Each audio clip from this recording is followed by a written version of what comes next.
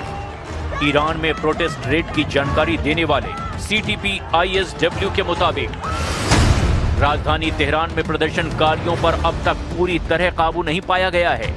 Tehran में 9 जगह हिंसक प्रदर्शन की खबर है, लेकिन खैरमानशाह, तबरीज, ईलम, बंदर अब्बास और माशेद जैसे सूबों में शांति कायम हो चुकी है। पूरे ईरान में 13 शहरों में 22 बड़े प्रदर्शन 12 जनवरी तक दर्ज किए गए हैं। ईरान में इंटरनेट पर बैन लगाने के बाद बवाल पर ब्रेक लगा है, जिसके बाद इंटरनेट सेवा फिर से बहाल कर दी गई है। हिंसक प्रदर्शन में मारे गए लोगों के जनाजे में भारी भीड़ भी उमड़ रही है। वली